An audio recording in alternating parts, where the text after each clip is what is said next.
my whole life has been about change and transition and having to take decisions at different parts of my life. So I'll just highlight some of that. So I was born in a village in Chittoor district, Digumagam. I wanted to mention that because one of the speakers this morning mentioned how important it is when you have young women to teach them the importance of having goals and wanting to achieve things.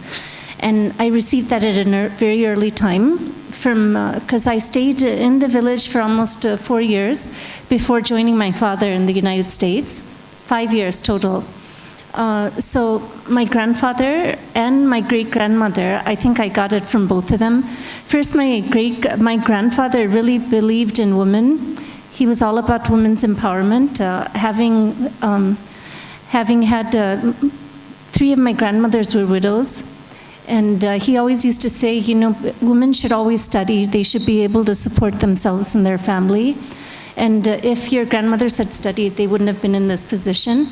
And he always, rather than just telling me to get married and have children, which he knew I'd do anyways, he always taught me about Maharani Jhansi Lakshmi and Ramadevi and said they learned everything, but they also learned to fight. They learned about government. And when the need arose, they had no hesitation in lifting the sword. And I saw that with my great-grandmother, who was a widow at a young age, but she took care of everything at home. Now studying organization development, I think all of us are COOs, Chief Operating Officers, but she was actually the CEO of our home. She took care of all of the finance, all of the decision making. Because my grandfather was in politics, he didn't have time to do all of this. He didn't have the energy to do it. If he needed money, he used to ask my great-grandmother, who'd give it to him if he needed spending money. So then when I moved to the United States, I grew up as a minority child in US. I think it was a total culture shock, both socially, language, culture, everything was different. Being safe at home with your grandparents to now suddenly being living in the south side of Chicago. I don't know how many of you know about the south side of Chicago, but the children there are very tough. My mom, I don't think my parents appreciated how tough children in school could be. So having faced that, and then my brother and I were both latchkey children, meaning we used to come, open the door, take care of ourselves until our parents came home. And at that time, we learned to take care of ourselves. Because if we complained to our parents the first couple times, we got in much bigger trouble with kids around us, so we learned how to take care of us. And you know, when you have to face adversity, you learn survival skills. You learn how to feed yourself. You learn to take care of yourselves. You learn how to stay out of trouble. And actually, even though I always tried to protect my children from this later, that was probably one of the greatest lessons learned during that time. Later, when I came back to medical college in India, because I knew my parents were going to move back, it was very enjoyable, and I did learn medicine, but there's a lot of things that I didn't enjoy. I didn't, like when I wrote exams and did things, people always felt that, oh, of course you're going to pass. You know, for having struggled most of my life to achieve what I did, I actually didn't like the idea that people thought I was getting things. So from that moment, I always wanted to go back, and when I got married, we did go back. It was really important for me to feel that I achieved something. But I didn't realize how hard it was going to be to go back to the United States.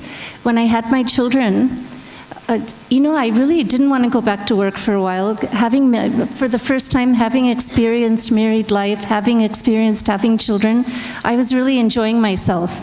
And I enjoyed that part of life. But after a point when we did go back to the United States, I think at every point of life, you have to follow your calling. I really enjoyed staying home. I enjoyed raising my children for the first 3 years. But then there was an emptiness after that, and I took a decision to go forward. But for the first time, I was without my parents' support. And you know, there's a lot of challenges. After getting married, now you're part of a different family, a more extended family where the expectations might be different. And everything from financial to, I didn't know who would take care of the children as I studied. I was too proud to ask for money at that time from my parents, because you have to take care of childcare and all. I think for the first time I hit a roadblock, you know, of can I really do this? How am I going to do it? And the reason I wanted to talk about this is because, you know, people talk about dreaming. I don't know if I believe in dreaming. I do believe in thinking big and having the big picture in hand. One advice I have for all young women in this audience is know what you want out of your life, understand what your calling is, think big. Any small thing you may do to be able to reach your goals, you know, form smaller goals to reach your bigger goals, but work for them. It'll all work out at the end. Dream seems almost kind of lofty, especially when you're in certain situations, but going down in life really teaches you to be stronger. All the multitasking I did during that time, trying to manage family, trying to manage things, I know there's no such thing as efficiency during multitasking, but it's really essential sometimes, and when you do it, when you struggle, and then you come up again, you're a much stronger person when you come out. So if I didn't, you know, in some cases, it's really hard to face these challenges, but when you come out of it, you're always going to be a stronger person. Finally, I mean, it was like that going through exam, going through residency. It was similar challenges. Then the first job, when most people were going into private practice to earn the money to get back for what they spent, I decided to work part-time again once my residency was completed.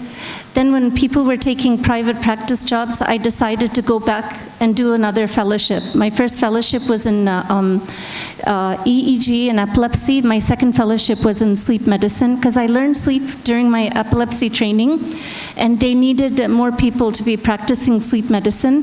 And I realized I wasn't going to get the mentorship I required, so I left my first job and went to a second job. The first job also, people think women have more empowerment in the United States. It's not true. The first job I took, it was really a white boys club at Loyola University.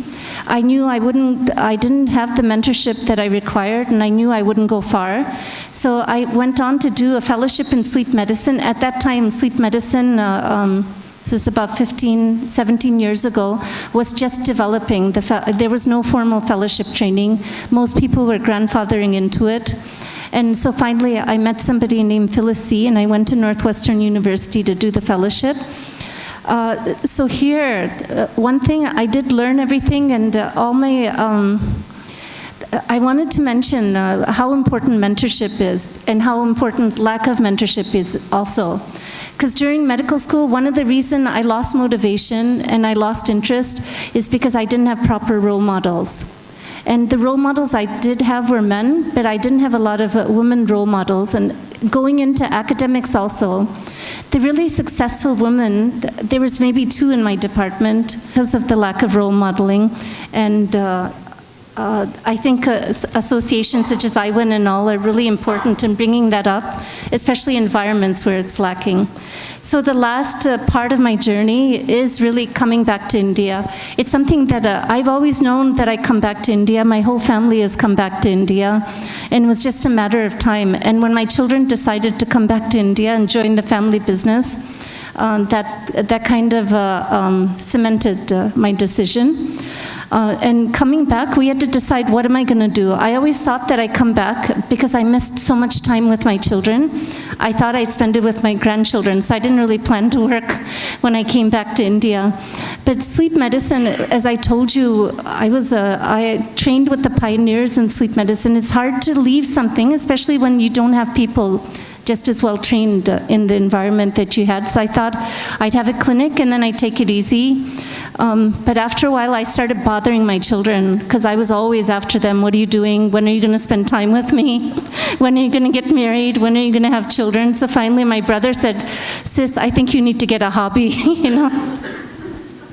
But then I think as a final calling, even though it wasn't planned, the hospital that we're building in Tirupati, I realized there's actually a lot that I can do to put in.